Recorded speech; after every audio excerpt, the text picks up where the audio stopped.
Good morning, everyone. This is Tom Nolan coming to you again from Happy Trails Farm in Kingman, Arizona. Today I have a very interesting Bible study. A lot of people don't really know how the race of giants was made. That's what our topic is today. Giants and fallen angels and how the race of giants started. There's not a lot of talk about how the race of giants started in the Bible. There's one passage, actually only, and it's in Genesis 6, 1 through 5. In Genesis 6, it states, "Now it came to pass, when men began to multiply on the face of the earth, and daughters were born to them, that the sons of God saw the daughters of men, that they were beautiful, and they took wives for themselves of all whom they chose.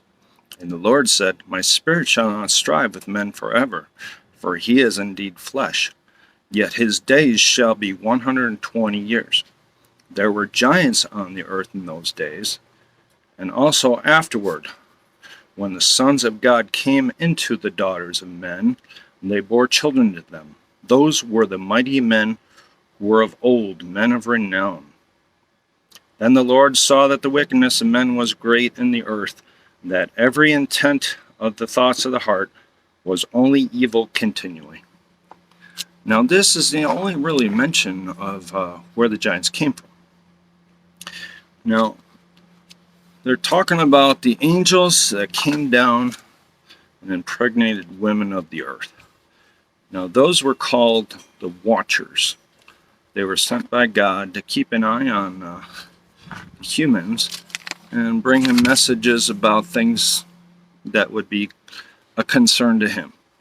They were also called Grigori. Now the giants, their name also was called the Nephilim. Now, they also went by several other names in the Bible: the Anakim, the Rephaim, and the Nephilim. The Rephaim was the sons of Repha. Now, it depends on if you're going by the Greek or the Hebrew. That's where these names come from. Now, it's quite interesting. There's more references to it in the book of Enoch. In chapter 3, it's called the Fallen Angels. The book of Enoch was not actually written by Enoch. Enoch was a prophet. He lived 3084 BC to 3019 BC. And he walked with God. And there were only a couple of other people that this was said about in the Bible. Can you name who they are? There were two, actually. If you can name them, leave them down in the comments below. Now, he was Adam's great-great-great-great-grandson, and he was Noah's great-grandfather. He lived to be 365 years old. Now, the book of Enoch was actually written in 300 to 200 BC. So there's about 3,000 years difference there between when Enoch was born and the book of Enoch was written. It's because Enoch was not the writer or author of the book. It was actually just many different authors over the period of 100 years. Now, the book of Enoch was found in the Dead Sea Scrolls.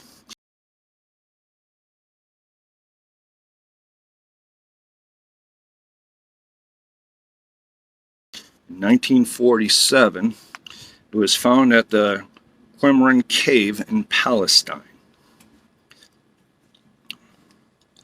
Now, Enoch was a prophet, and he was very close to God. In the book of Enoch, there's a little more in-depth description of the fallen angels. I'd like to read some of that to you. It starts out in chapter 3.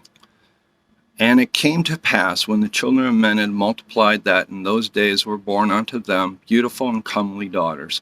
And the angels, the children of heaven, saw and lusted after them, and said to one another, Come, let us choose us wives from among the children of men, and beget us children. And Samjaza, who was their leader, said unto him, I fear ye will not indeed agree to do this deed, and I alone shall have to pay the penalty of the great sin. And they all answered him and said, Let us all swear an oath, and all bind ourselves by mutual imprecations, not to abandon this plan, but to do this thing. Then sware they all together, and bound themselves by mutual imprecations upon it. And they were in all 200, who descended in the days of Jared on the summit of Mount Hermon. They called it Mount Hermon because they had sworn and bound themselves by mutual imprecations upon it. And these are the names of the leaders: Shemlaza, their leader, and various others. I'm going to skip through that because they're all very hard to pronounce. And all the others together with them took unto themselves wives, and each chose for them himself one. And they began to go in unto them and to defile themselves with them. And they taught them charms and enchantments and the cutting of roots, and made them acquainted with plants. And they became pregnant, and they bare great giants, whose height was 3,000 ells, who consumed all the acquisitions of men. And when men could no longer sustain them, the giants turned against them and devoured mankind. And they began to sin against birds and beasts and reptiles and fish, and devour one another's flesh and drink the blood. Then the earth laid accusation against the lawless ones. And Azazel taught men to make swords and knives and shields and breastplates, and made known to them the metals of the earth and the art of the working them, and bracelets and ornaments, and the use of antimony, and the beautification of the eyelids, and all kinds of costly stones, and all coloring tinctures. Now, Azazel was not one of the leaders, but he's the one that took the blunt of the punishment because of the grievous sins that he committed by teaching the secrets and mysteries of heaven to the people of the earth. Then it goes on to read that, and there arose much godliness, and they committed fornication, and they were led astray and became corrupt in all their ways. Samjaza taught enchantments and root cuttings. Amoros, the resolving of enchantments. Barakjak taught astrology. Kababel, the constellations. Ezekiel, the knowledge of the clouds. Araquil, the signs of the earth. Shamziel, the signs of the sun. And Sariel, the course of the moon. And as men perished, they cried, and their cry went up to heaven. Now, that goes in a lot more of detail on how the actual Nephilim were started. They were fallen angels that went away from their task to keep watch over the men and women of the earth, and they decided to commit a heinous sin, and they were fallen because of that. And because of the sin and the way that they taught all the secrets, astrology and sorcery and all of the things that were forbidden, the race was cursed. It became very evil. This is where a lot of the astrology and the sorcery and the mythology comes into play, about all the demons and everything of the dark arts and all that come basically from this.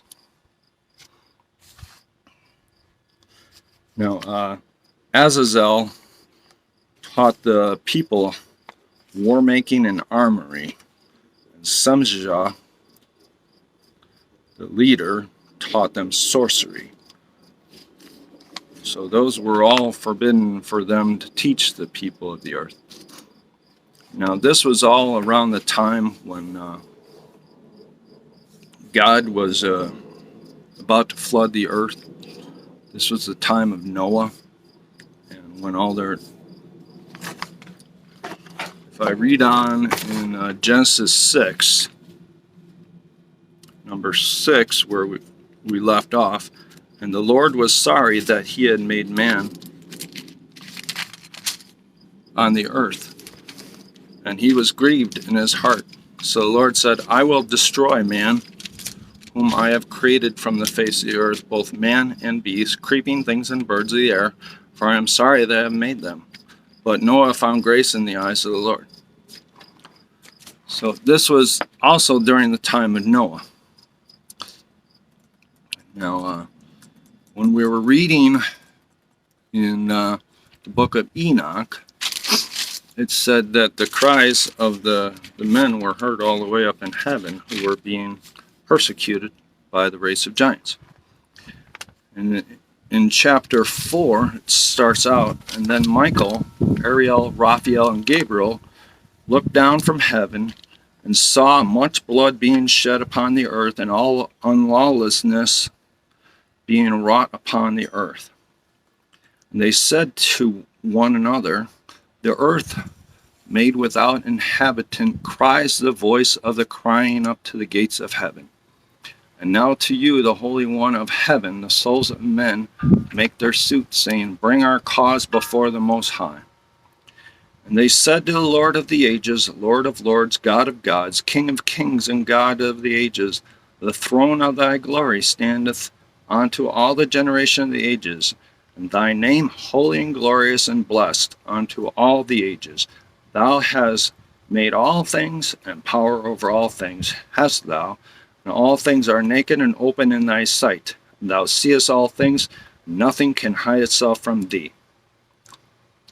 Thou seest what Azazel has done, who hath taught all unrighteousness on earth, and revealed the eternal secrets which were in heaven, which men were striving to learn, and Salazaz, to whom thou hast given authority to bear rule over his associates. And they have gone to the daughters of men upon the earth, and have slept with the women, and have defiled themselves, and revealed to them all kinds of sins. The women have borne giants, and the whole earth has been filled with blood and unrighteousness. And now, behold, the souls of those who have died are crying out, making their suit to the gates of heaven, and their lamentations have ascended and cannot cease, because of the lawless deeds which are wrought on the earth. And thou knowest all things before they come to pass, and thou seest the things, and thou dost suffer them. And thou dost not say to them what we are to do to them in regard to these.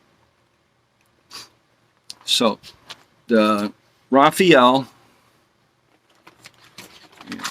and Michael, and Gabriel, and Uriel, those are some of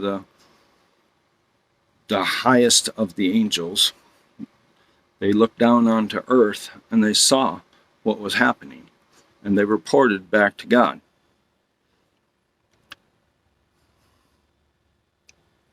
Now it continues in verse 9.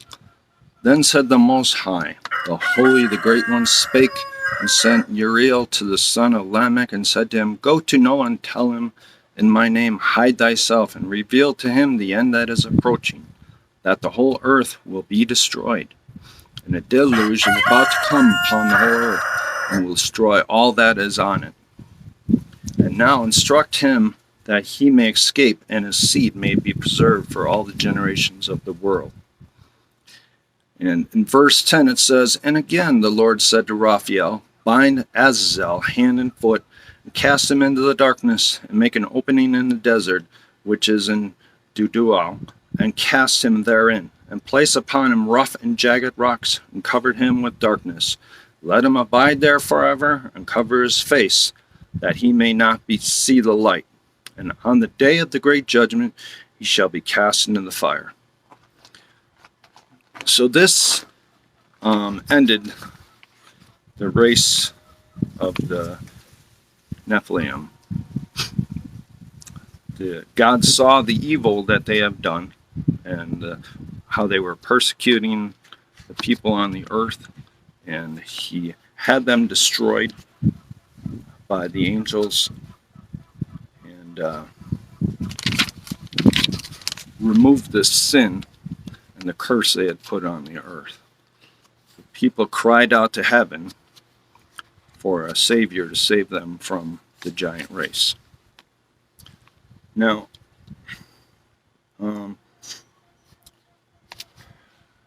everything was wiped out by the flood.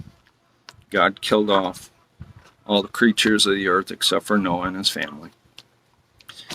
And but that's not the end of the story of the giants, because later on in the Bible it goes on to tell about another race of giants. For instance, David and Goliath in 1 Samuel 17.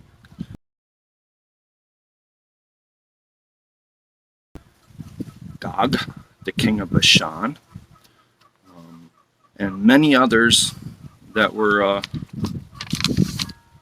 threat to David and in the land of Canaan when they first came there, in the days of when they were going through the land to claim it as their own, the promised land that God gave the children of Israel.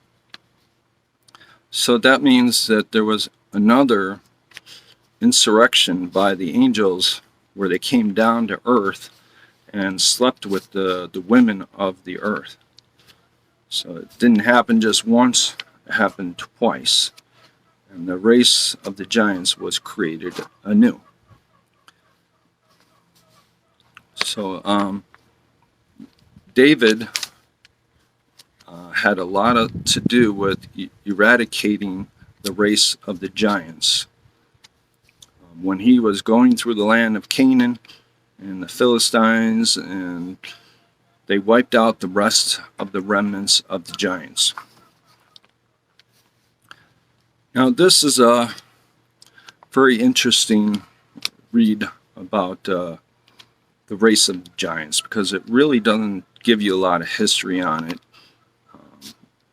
I love the stories of David and Goliath and some of the other stories about the giant race. It's a very interesting read, but to know a little bit more about it gives you a little more background and why it's important in the Bible and why it's talked about in the Bible. The biggest thing is that it was a grievous sin that the fallen angels committed, and it's something that we should reflect on and learn from. That sorcery and astrology and the study of the stars and the moon in terms of